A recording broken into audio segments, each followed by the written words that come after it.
ሰላም ሰላም ውድና የተከበራችሁ የአዚቲ ቤተሰቦች እንዴት ናችሁ? ሰላም ናችሁ? ሰላማችሁ ብዝት ትርፍርፍ ይበልልኝ። እኔ ጋር ሁሉ ሰላም። ዛሬ እንግዲህ እጅላችሁ የመጣሁት ስለ ቀነኒ የዛሬ ምን ተባለ። ዛሬ ስለ ቀነኒ የፍርድ ቤት ቀጠሮ ነበረ። ሁለተኛ ደግሞ እቺ እህታችን እንግዲህ መግቢያ ላይ እንዳያችኋት ማለት ነው አስክሬኗ ወደ ኢትዮጵያ ገብቷል። በጣም በሚያሳዝን ሁኔታ ልጅ እንዴት እንደሆነ ታዩታላችሁ። ጋቢ የለበሰው ልጇ ነው ማለት ነው። በጣም ያሳዝናል። ወንድ ልጇ በቃ ቅስም ይሰብራል የእናትን እንደዚህ ማየት። ሶስተኛ ደግሞ ሀጃጆች 210 ሀጃጆች ህይወታቸው አለፈ አውሮፕላን ተከስክሶ። እነዚህን ሶስቱን መረጃዎች እነግራችኋለሁ። ሰላማችሁ ይብዛ። ላይክ፣ ሼር፣ ሰብስክራይብ እያደረጋችሁ ቤተሰብ ሁኑ ማለት ነው። ይሄ ልጇ ነው። በጣም ያሳዝናል። የኔ ጌታ ቅስሙ ተሰበረ። ወንድ ልጅ ደግሞ ለእናቱ ያለው ፍቅር የተለየ ነው እና እንደዚህ ወጥቶ ከመቅረት ፈጣሪ ጠብቀን። እንግዲህ ለሀገሯ አፈር በቅታለች እቺ እህታችን። በጣም ያሳዝናል። እግዚአብሔር ከእንደዚህ አይነት ነገር ይሰውረን። የሰው ልጅ እናት ሰርቼ ወደ ሀገሬ በሰላም እመለሳለሁ ስትል ህይወቷ አልፎ እንደዚህ አስክሬኗ ሲገባ አይደለም ለልጅ አይደለም ለቤተሰብ ለጎረቤትም ቅስም የሚሰብር ነው ማለት ነው። በጣም ያሳዝናል። ነፍስሽን በአጸደ ገነት ለቤተሰቦችሽ መጽናናትን ያድልልን ፈጣሪ። ወጥቶ ከመቅረት ይጠብቀን ሁላችንንም። እግዚአብሔር አምላክ በሰላም ለሀገራችን ያብቃን፣ በሰላም ያስገባን። ሀገራችን በጣም ነው የሚያሳዝነው። በጣም ነው ቅስም የሚሰብረው። ቤተሰብ አልቻለም እንግዲህ በእንባ እየተራጨ ነው። ቦሌ ጠብቀው ነበረ መጣላቸው። አሁን ይዘው እየገቡ ነው ወደ ቤት። አልቻሉም እህቶቿ ልጆቿ።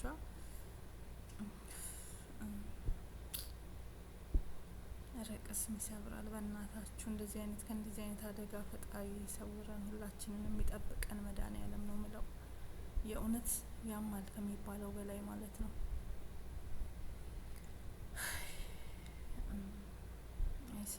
አይ ስደት እንደወጣን ቀረን እኮ በቃ። ይሄን የኛ መጨረሻ አስክሬናችን በሳጥን ታሽጎ ወደ ሀገር መግባት፣ ሌላ ምንም ትርፍ የለንም ማለት ነው። አሳዛኝ ነው በጣም እና አውሮፕላን ተከስክሶ 200 ሀጃጆች ህይወታቸው አልፏል። በጣም በሚያሳዝን ሁኔታ ማለት ነው።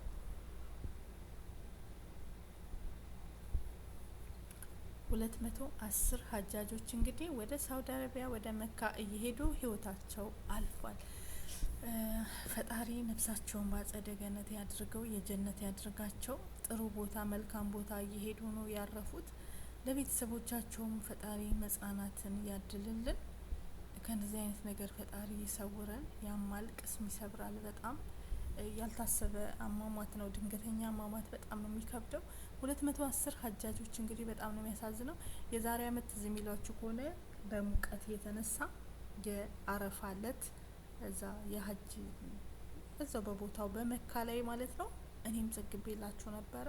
ከ200 በላይ ሙተው ነበረ ሀጃጆች ማለት ነው፣ በሙቀት ታፍነው። ያሁኑ ግን ኢትዮጵያን አይደሉም። 210 ሀጃጆች አውሮፕላን ተከስክሶ ሁሉም ህይወታቸው አልፏል። ከሶሪያ ወደ ሳውዲ አረቢያ ሲገቡ ማለት ነው። በጣም ያሳዝናል። ነፍሳቸውን በገነት ያድርገው ፈጣሪ፣ የጀነት ያድርጋቸው።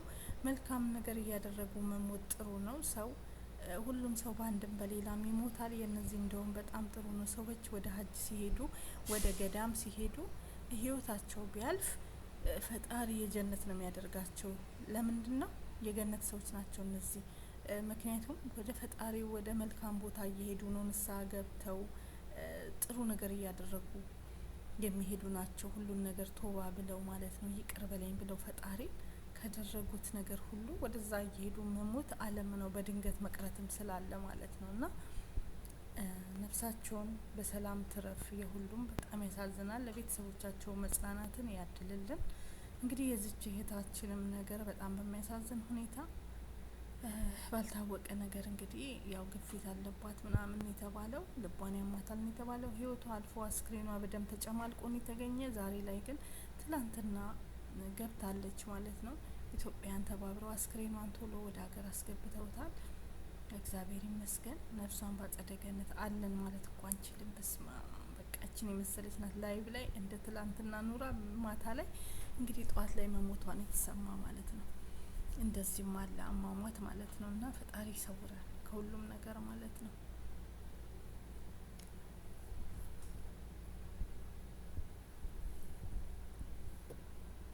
ስለ ቀነኒ አዱኛ ስናገር የቀነኒ አዱኛ በዛሬው እለት የነበረው የቀነኒ ቀጠሮ ዛሬ ነበረ ማለት ነው።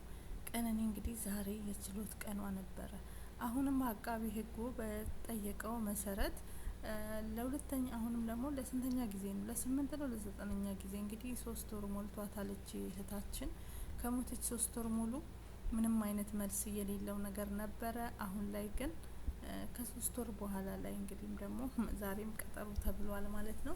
ምክንያቱም አቃቢ ሕግ በአንዱ አለም ላይ ክስ ስለሚመሰርት ለሳምንት ቀጠሮ ተብሎ አሁንም ለ7 ቀን ተጨማሪ ቀጠሮ ተሰጥቷል። የቀነኒ ነገር እንግዲህ ሁሉም ነገር በቀጠሮ እየተራዘመ እንዳለ ነው ያለው። ብቻ ፍትህ ለቀነኒ። ስለ ቀነኒ ዝም ማለት የለብንም። የቀነኒ ነገር አሞናል። የቀነኒ ነገር እንቅልፍ ነስቶናል። ሁላችንም ስለ ቀነኒ ዝም ማለት የለብንም ማለት ነው። ቀነኒ አዱኛ 3 ወር ሙሉ ምንም አይነት መልስ ሳታገኝ 3 ወር ሞልቷታል።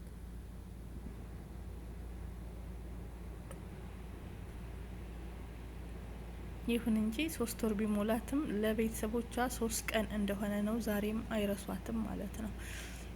ቀነኒ ፍትህ ማግኘት ትሻለች። የቀነኒ ነፍስ እየጮኸች ነው። ቀነኒ እያለቀሰች ነው። የምሬ ነው ምላችሁ።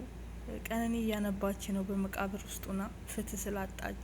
ስለዚህ እኛ ፍትህ ልንልላት እንችላለን። የቀነኒ ቤተሰቦች እያነቡ ነው።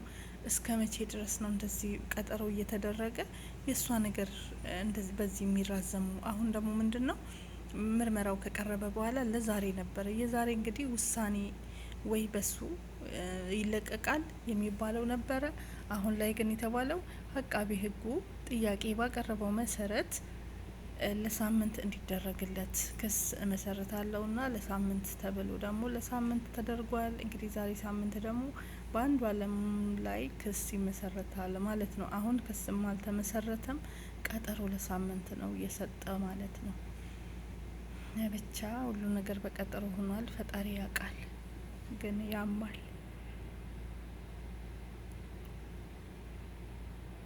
ፍትህ ለቀነኒ አዱኛ።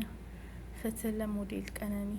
3 ወር ሙሉ ምንም አይነት ፍትህ ሳታገኝ በቀጠሮ እድሜ እየተራዘመ ቤተሰብ በመመላለስ ስራቸውን ፈተው ሰርተው እንዳይበሉ የልጃቸውን ፍትህ ለማግኘት ጧትና ማታ በየፍርድ ቤት በራፍ ላይ እየቆሙ ይገኛሉ፣ እያነቡም ይገኛሉ። ፍትህ ለቀነኒ። ሁላችንም ድምጽ መሆን አለብን። ፍትህ ለቀነኒ ድምጽ እናሰማ። ስለ ቀነኒ ዝም አንልም።